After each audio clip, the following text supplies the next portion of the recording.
I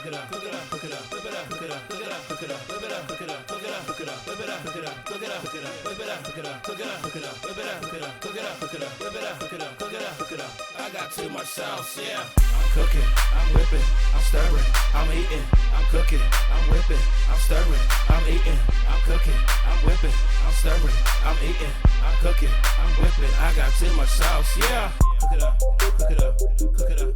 What's up, y'all? Thank you so much for joining us on this episode of DeKalb Cuisine. So today I have my best friend here, Tara Toussaint. Hey! She'll be joining with me to make a good homemade cornbread from scratch. So I know for me, during Thanksgiving or holidays, I use cornbread with my meals. Tara, where you come from? I'm from Haiti, and the way we make our cornbread is like we put the corn inside of the bread and make it a little sweet, add some cheese in it. A little cheese? Yeah. Yes, I also can make that cornbread recipe as well. So I say, let's go ahead and get started. So how we start mixing it? All right, so first we're gonna use a mixing bowl with a whisk. We're gonna put in our dry ingredients, and then we're gonna add the liquid and also the eggs. We're gonna pop it in the oven for 400 degrees for about 20 to 25 minutes. Okay. All right, so let's get started. You're gonna add your flour here. Okay. All right, so next we're gonna add a little bit of yellow cornmeal here. We're gonna take about a teaspoon of salt. Okay, what kind of salt? You can use regular salt, the iodized salt. Okay. They have all different types of salt, the Himalaya pink salt. Okay. They have different types. I prefer just to keep it simple because it's cheap at Walmart. You could get a big, nice size can, a container of salt for about 89 cents or cheaper. Okay. Then we're gonna go ahead, mix this up a little bit. All right. Mix the dry ingredients up. Go ahead and give me the milk, Tara. All right. Do me the favor of pouring that in there. Yes, give it a good little pour. I like it, I like it. I see that. All right, so next we're gonna go ahead and add the egg in. Tara, do you know how to crack an egg? Yeah, I know how to crack an egg. No eggs or shells in there, okay? All right, so guys, I wanna make sure that you put your hair up. Right now we're on TV, so you know we have to be a little bit on fleek with the makeup, face beat, but for sanitary purpose, when you're in the kitchen, make sure that you put your hair up, put a hairnet on, or tie it in a bow, or even with a hat, all right? So next we're gonna add the egg in there. Tara, you said you know how to do an egg. Come on, girl, put this egg in there. All right. That's there good. we Also, go. too, you wanna make sure that you have a clean surface. Make sure you clean as you go, all right? So next we're gonna go ahead and whip it up. Whip it up. Whip it up. Yeah. All right. So you wanna make sure all the ingredients are combined together really nice. Also, for a quick tip, you want to make sure that when you're baking in your house that it's a good room temperature. Why does it have to be a good room temperature? Just because when you do it, it can make the flour that's in there, it can make it rise. And also too, you want to make sure that it doesn't affect the ingredients that are inside what you're mixing or what you're trying to bake. Okay, that makes very much sense. All right, so it looks like we're almost done here with whipping this up. Tara, if you can take this pan, because we're gonna pour it into there. But first, let's go ahead and clean our surface, okay? Clean here. This is great. So that way, we can always clean as we go. We can wash these a little later. All right, so let's go ahead and pour the mixture into here. You wanna make sure you get all the sides, But like we said earlier, you can add a little cheese to this if you want, some real corn, some whole corn. It'll be great. Adds a little bit of texture. I know a lot of people are texture eaters because I'm one of them. Yes, so I this am is too. great. All right, so we're all done here. Let's go ahead and pop it in the oven. Let it bake for 20 to 25 minutes and we'll be right back. Cook it up, cook it up, cook it up, cook it up, cook it up, cook it up, cook it up, whip it up, cook it up, cook it up, cook it up, whip it up, cook it up, cook it up, cook it up, whip it up, cook it up, cook it up, cook it up, whip it up, cook it up, cook it up, cook it up, whip it up, cook it up, cook it up, cook it up. I got too much sauce. All right, so we got it out of the oven, 20 to 20 minutes. That's how long it cooked for. So we have here Cadet Nate with us, and I say, hey, let's pick up this fork and let's try this cornbread. All right.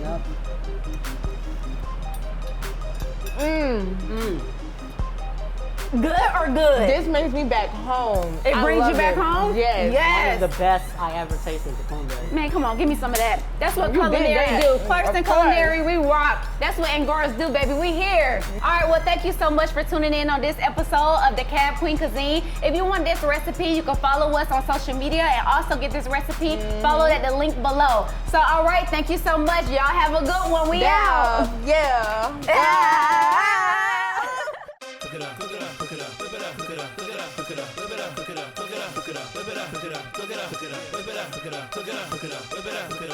cook it up, whip it up, cook it up, cook it up, cook it up. I got too much sauce, yeah. Hey guys, it's Ridwan. Welcome back to DeKalb's Teen Cuisine. I'm in the kitchen of the Mighty Cook It and Goras. Hey. I'm here with Chef McNair again. What do you got today? Oh, what we're gonna do today, Ridwan, is we are going to do a Thanksgiving meal on a budget. Now, we understand that Thanksgiving is a holiday that we celebrate here in America, but being a diverse school like Clarkston, we have a lot of members and a lot of family members and a lot of kids who don't celebrate Thanksgiving. So what we're gonna do is we're gonna make a family meal that's gonna seem like a Thanksgiving meal, but it's gonna be upscale, but something that you can afford. Yeah, because I don't know if you know this, but my family's from like Somalia, and we really don't have like Thanksgiving in it, but I love a chicken. Chicken is something that we all eat here. I know like at Clarkston, a lot of times when we do meals for people and we cook, we can't do the things that everybody does for Thanksgiving. For instance, we can't do a ham. Like, for me, Thanksgiving, ham, peanut butter and jelly. But here, you know, people don't eat ham like that. They don't, because of religious preferences and just, they just don't eat pork.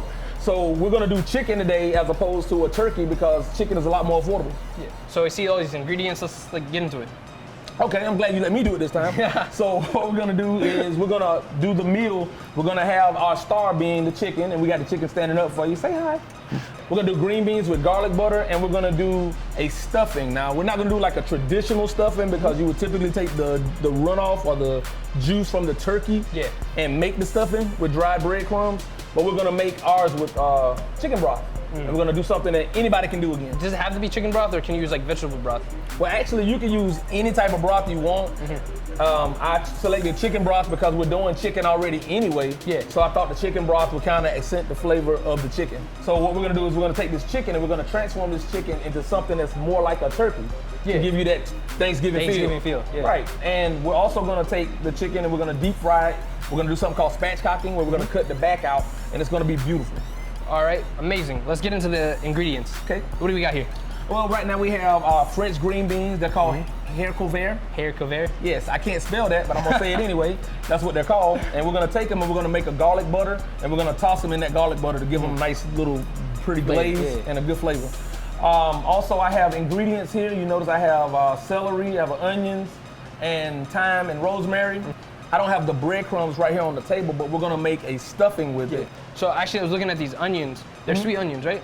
Well, these are not. These are just regular onions, but you have, since we're in Georgia, you know, we have Vidalia onions, and those are the really, really sweet onions. But we're just using just standard onions today, and they're smaller and they're easy to cut, so we're gonna use them to dice them up to put into the stuffing. So there's like no difference, or what would you prefer, sweet onion or like a regular onion for this meal typically? Well, depending on what I'm making particularly, but I prefer these because, again, some people don't like onions. Or people that see onions don't want to eat onions, and they have that phobia, I guess. So what I'll take these and I can dice them up really, really small and fine and put them in the stuffing, and you won't even know that they're almost but you'll still get that flavor though. See, that's what it's important. So I'm also seeing this rosemary and thyme, and it says organic on it. Right. So like, when you're talking about organic, there's like a difference between the ones that come in the bottle or the like organic ones? Well, these are fresh. Yeah. If you notice, they're organic. The ones that you typically see in like the dried spices, these are dried seasonings. Yeah. They're strong, but you don't want to use dried seasonings when you're making something like a savory meal that's going to be with some volume, like the stuffing, for instance. Yeah. It's liquid in the stuffing, so it's going to keep them from drying out too much. If I was just seasoning some burgers or something, you use dry seasoning because you got it over direct heat, and it's gonna cook them and they'll burn before they start to get that flavor. So I have a question, like organic, what really is that? Like, I know a lot of people don't really know the difference between organic and non-organic. So like, explain organic. Well, it's a long process to explain, but what I'll give you is the gist. Yeah. Most organic items are made and they're used without pesticides. They're created or grown without pesticides or any non-natural ingredients, if you will. Most of the time you see farms that only grow organic foods. They don't use any kind of chemicals to treat them, or you don't use any kind of pesticide to kill the bugs, all natural. So again, organic seems a little expensive. So what about people who have like need it on a budget? Well, beautiful thing about spices, especially spices, you can grow them yourself. Oh, really? Yeah, you only need the bud from one or stem and just plant it and you can grow your own. Or you can go to the farmer's market and they sell everything pretty much dirt cheap. All right, we're back and I'm with my two student chefs, Kiana and Hamadi. And what we're gonna do is we're gonna start preparing the dish for you. So what Kiana's gonna do, she's gonna go ahead on and grab some of the French green beans, the haricots verts.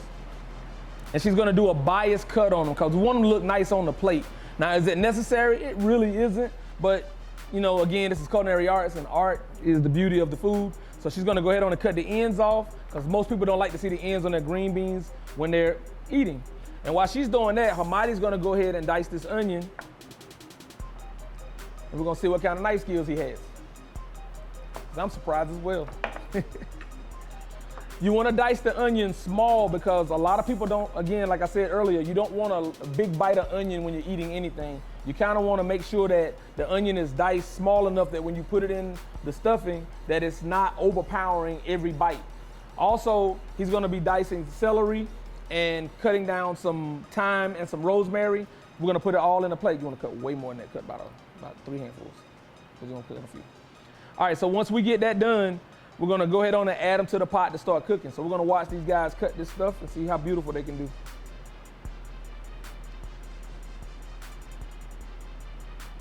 Haricots verts are French green beans, and they're different than American green beans because they're thinner. They cook better, and they actually show a lot more color when you blanch them.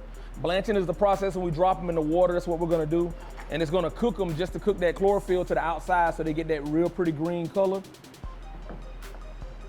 And on the other side with the onions, nice. He's gonna cut the onions up. Hopefully you don't cry when you cut onions. When you're cutting onions, if you don't wanna cry, there's a couple of things you can do. Now, a couple of them are like folklore, if you will, but I like to try them. You can take an onion and put it in the refrigerator for a while after you wash it, and then sometimes that keeps the juices from the onions from getting into your eyes. Also, you can take an onion and you can put it in the microwave for a couple of seconds and cook it, and that'll soften it, causing you not to cry. Typically, I'm just tough. Okay, we have everything prepared, so we're gonna go ahead on and move over to the stove so we can get cooking. Cook it up, cook it up, cook it up, whip it up, cook it up, cook it up, cook it up, whip it up, cook it up, cook it up, cook it up, whip it up, cook it up, cook it up, cook it up, whip it up, cook it up, cook it up, cook it up, whip it up, cook it up, cook it up, cook it up, whip it up, cook it up, cook it up, cook it up. I got too much sauce, yeah. I'm cooking, I'm whipping, I'm stirring, I'm eating, I'm cooking, I'm whipping, I'm stirring, I'm eating, I'm cooking, I'm whipping, I'm stirring, I'm eating, I'm cooking, I'm whipping. I got too much sauce, yeah. All right, so now we're at the point we're gonna go ahead and prepare our chicken. I'm gonna have Mach with me, he's my captain, and he's gonna take care of this chicken for me. So the first thing we're gonna do is we're gonna prepare our egg wash and bath for our chicken.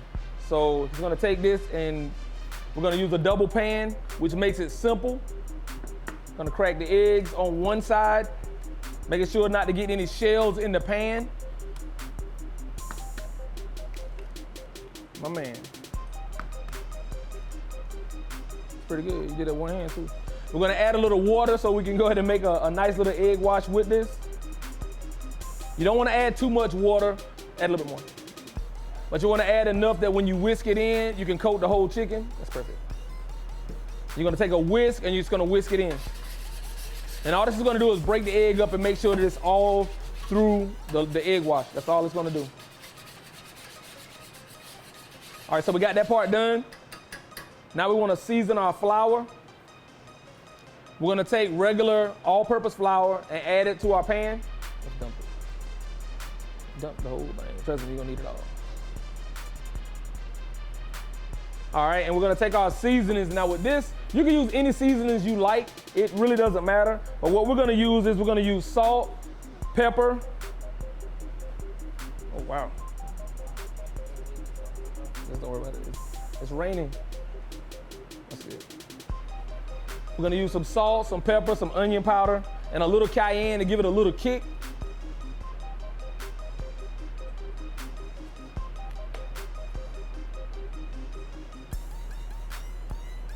A good thing to add too will be garlic powder. Garlic powder is a really, really good flavor on chicken when you do things like this. And if you really want your chicken like super, super crispy, you can add panko or Italian breadcrumbs. I do that sometimes just to look fancy, but you can add it. It's a good thing to do.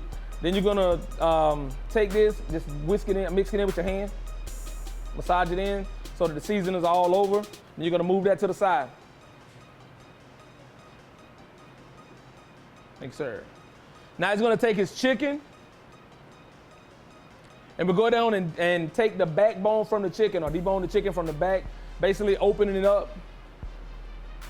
Making sure to watch where your fingers are at all time, because this is a process that opens the chicken up, but it allows it to cook evenly through. It's gonna allow the chicken to cook evenly through when you deep fry it. If we were to leave the chicken whole, you wouldn't be able to cook the chicken all the way through evenly. You have to keep trying to check the temperature from both sides. Take the heel of the knife and just pop it open. Push down. There you go. Perfect. Same thing.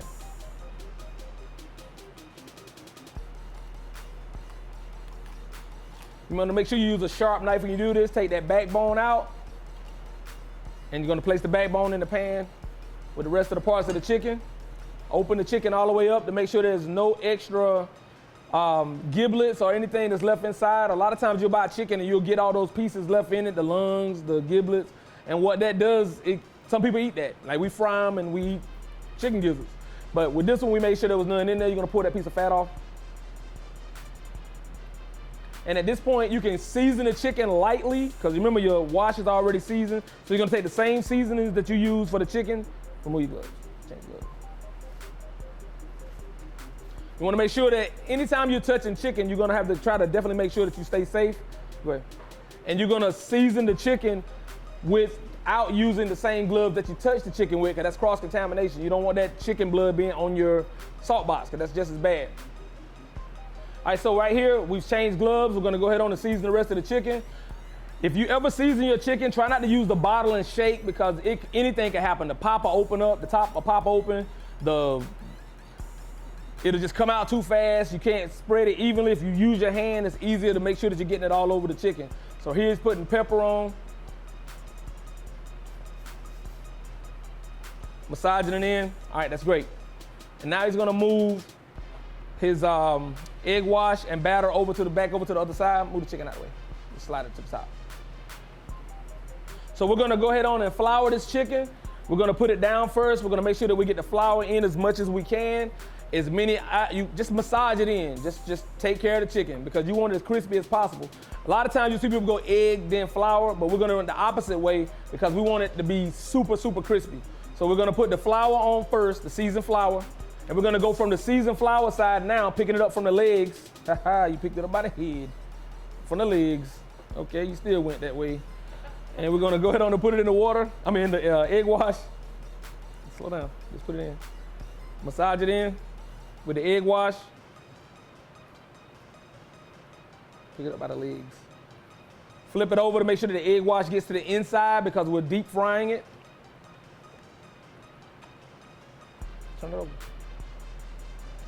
There you go. Now take some of the egg and just put it inside. There you go. Then you're gonna take the chicken and go back to the flour. Legs first. There you go. That way it can drip. And you're gonna massage in, once again, more flour.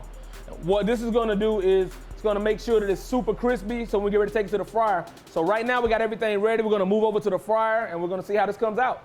Cook it up, cook it up, cook it up, whip it up, cook it up, cook it up, cook it up, whip it up, cook it up, cook it up, cook it up, whip it up, cook it up, cook it up, whip it up, cook it up, cook it up, whip it up, cook it up, cook it up, whip it up, cook it up, cook it up, cook it up. I got too much sauce, yeah. I'm cooking, I'm whipping, I'm stirring, I'm eating, I'm cooking, I'm whipping, I'm stirring, I'm eating, I'm cooking, I'm whipping, I'm stirring, I'm eating, I'm cooking, I'm whipping. I got too much sauce, yeah. Cook it up, cook it up, cook it up, cook it up, cook it up, cook it up, cook it up, cook it up, cook it up, cook it up. Sorry. This is so good. This is really good. It's funny because you get so tickled when you eat. Cook it up, cook it up, cook it up, whip it up, cook it up, cook it up, cook it up, whip it up, cook it up, cook it up, cook it up, whip it up, cook it up, cook it up, cook it up, whip it up, cook it up, cook it up, cook it up, whip it up, cook it up, cook it up, cook it up, whip it up, cook it up, cook it up, cook it up. I got too much sauce, yeah. Thank you, Chef, for having me. The food was amazing, and thank everybody for watching DeKalb's Teen Cuisine. This has been our holiday edition. We'd like to thank you, and if anything, you can check out all of these recipes on our website or on social media. So happy holidays, guys. Thank you for watching. Happy holidays.